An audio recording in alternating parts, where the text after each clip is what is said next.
আজকে আমি আপনাদের নতুন একটা কিছু তৈরি করে দেখাবো, যেটা আমাদের নিত্য প্রয়োজনে কাজে লাগে। তো সেটা হচ্ছে একটা ব্যাগ।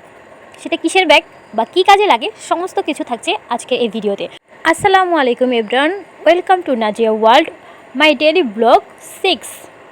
তো ভিডিওর শুরুতে যেমনটা বলেছিলাম যে আজকে আমি আপনাদের এমন একটা জিনিস তৈরি করে দেখাবো যেটা আমাদের নিত্য প্রয়োজনে কাজে লাগে। তো আমার হাতের এই ব্যাগটা দেখে আপনারা অলরেডি বুঝে গেছেন যে আমি আজকে একটা বাজারের থলে বা বাজারের ব্যাগ তৈরি করতে যাচ্ছি। তো আমরা কিন্তু একঘেয়েমি বাজারের ব্যাগগুলো ব্যবহার করে করে আমাদের অনেক সময় দুর্ঘটনার সম্মুখীন হতে হয়, কারণ বাজারের যে ব্যাগগুলো হয়ে থাকে সেগুলো সাধারণত প্লাস্টিকের হয়ে থাকে। অনেক সময় দেখা যায় বেশি কিছু আমরা নিলে, ভারী কিছু বহন করলে ওটা মাঝপথে ছিঁড়ে যায়। তো আজকে আমি তার জন্য, এরকম যেন দুর্ঘটনার সম্মুখীন আমাদের হতে না হয়, তার জন্য পরে থাকা পুরনো একটা প্যান্ট দিয়ে সুন্দর একটা ব্যাগ তৈরি করে দেখাবো, যেটা অনেক বেশি মজবুত এবং টেকসই হবে, অনেক দিন আপনারা ব্যবহার করতে পারবেন আর এই ধরনের দুর্ঘটনা থেকে বাঁচতে পারবেন। তো চলুন আর কথা না বাড়িয়ে আমরা এখনই ব্যাগ বানানোর প্রসেসটা শুরু করে দিই। তো প্রথমে আপনাদেরকে ব্যাগের দৈর্ঘ্য এবং প্রস্থের মাপটা বলে দিই।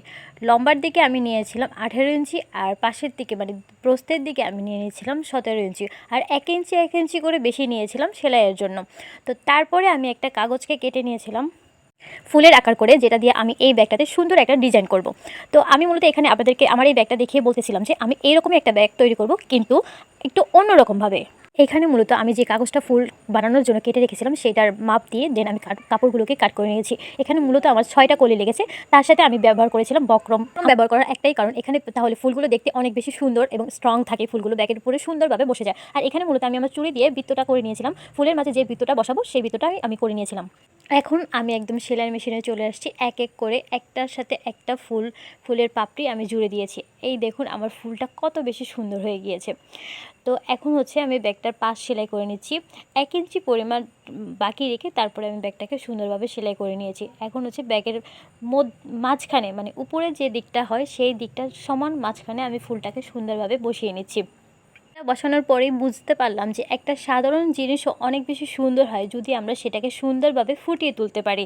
তো আপনারা এটার ফাইনাল লুকটা দেখলেই বুঝতে পারবেন।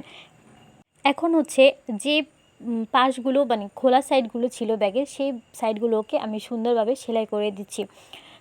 তারপরে হচ্ছে আমি এটার সাথে যে হাতলটা হয়, যে তোড়াটা হয়, সেটা লাগিয়ে দেবো। আর তারপরেই কিন্তু আমার এত সুন্দর একটা ব্যাগ তৈরি হয়ে গেছে। আপনারা দেখলেও আপনারাও চাইবেন যে এভাবে একটা সুন্দর ব্যাগ তৈরি করতে।